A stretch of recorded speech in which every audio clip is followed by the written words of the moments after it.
there's not a whole lot of personal control with your relationship to the web or to the information that's coming into you. There's only really sort of blunt tools, and that may change. That may be something which Google, in its vast wisdom, produces for us. Yes, the liminal aspect is how it gets to you. You don't even know it's going to you. I'd like to just mention that earlier today somebody mentioned that and used the example of the oil spill, the BP oil spill, and that if you typed in keywords into Google, you could get to a New York Times article about it. Well, in fact, BP bought all the search terms related to the oil spill, so that if you really wanted to do research into the disease around what was happening, you would just get what BP wanted you to see. And to me, that's a very dark and dangerous trend. And in other words, our information is being bought up by corporations. I mean, access to information is being controlled. Although Google doesn't, only has the one at the very top and along the side, it doesn't allow payment for search algorithm for the real results. Yeah, thankfully. But your point is valid nonetheless. That this is part of the concern. We could be, we are this tiny part of the larger publishing environment, and we could easily be squashed if somebody thought there's any reason to, since it's hard to say whether we're squashing ourselves. So tribalism, corporate. Good. So I have a 16-year-old, and we were talking about this in some of our colleagues. A 16-year-old who is playing online with people from Brazil, Mexico City. He could now Skype with them and get to know them. And so he'll be 21 in 2016. And I can only think that if for some reason he has not the economic means for mobility, he does have the technological means for global awareness. Right. And a lot of times global awareness only came with money. That's a good point. Yeah. So Yeah. Yeah. So can I rephrase the question? Sure. How do we remain sophisticated users of media? When I was in high school, my journalism teacher taught me how to read a paper. You go from upper left to lower right. Editors will put the least important information in the lower left-hand corner, or the information they don't want you to see necessarily, the lower left-hand corner. Or they'll put it below the fold, or they'll put it back on page 23 and around the nation, things like that. And she taught me how to approach a newspaper in a way that I had a much greater understanding of what that newspaper valued in giving to me. And now we have all these new forms of media that we're just now dealing with, and we're trying to learn things like what BP is capable of doing, and how that information can be manipulated by the media providers.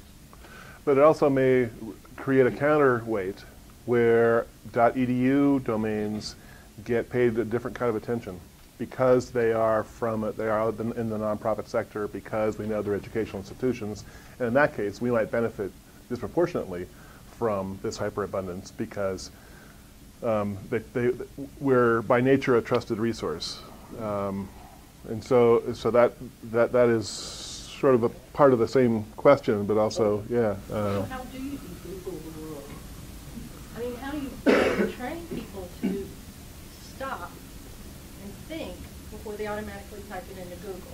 I mean, if you stop and think about the oil spill, well, it's happening in Louisiana.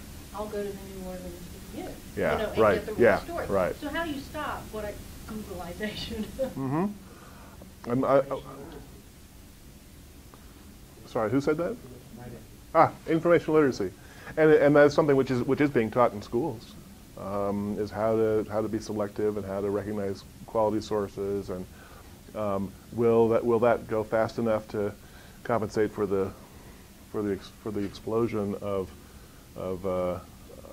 different opinions and different time sinks. Part of my concern is that the big money is on grabbing attention. And the science of grabbing attention is getting really, really good. We were just talking at lunch about the functional magnetic resonance imaging stuff that they're doing, where they'll like show somebody who's in an fMRI machine a screen and be able to sort of pay attention to what's happening in the brain, or show an ad campaign or show something else. And so the science of grabbing your attention is getting very, very, very slick. Well, and who is protecting the public good is one of the other questions, because there's no money in protecting the public good, and big money is making an awful lot of these things happen. And I don't want to go on a corporate rant, or anti-corporate rant, but that's part of the issue is, you know, the distraction engines that are being built are not just games, and it's not just Farmville, or it's not just Twitter. It's a whole industry of distraction engines. Yeah. I guess I don't see how this is that different from the problem that scholarly publishing has faced for the last 100 years. I mean, if you think about our position in universities, those of us who are in universities, and we are the small little piece that only a few people know about compared to our football teams. But most of us have not responded by, you know, printing nothing but histories of the football team. I can name a press or two. Well, right. That's not their whole list.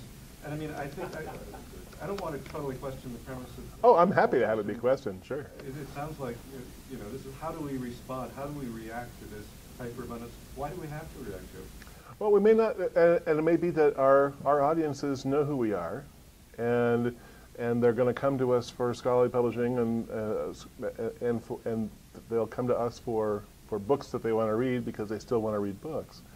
I mean, if our funding gets cut away from us, then we get different jobs. But as long as we're doing what we do with integrity, and somebody finds value in it, then maybe you don't need to worry about it. Well, on a personal level, I agree. I do worry that we will lose some of the values that we found ways to sort of shoehorn into society. If the facile and the easy overwhelms what is otherwise somewhat more difficult. I mean, the stuff that we publish is generally not lightweight material. And not everybody wants to do heavyweight material. And the other possibilities are very rich social networks that are topic specific or are arena specific or philosophically specific. And so you do have those tribes, but in a good way. And you belong to 40 different tribes. So you sort of put on your different hats at different times, depending on what you're wanting to pay attention to. And that could have some positive consequences in that we could become all sort of functional dilettantes in lots of different ways and learn all sorts of things about the world that we wouldn't have learned otherwise. And that's you see that in lots of little places already. Would that be more likely in a hyperabundance environment or less? Probably more, because we'd go there for almost safety, right? I mean, because you'd be talking with people who understood you and preaching to the converted. Sometimes that's a good thing. Yeah. Sometimes you need reinforcement. Right, yeah, and validation.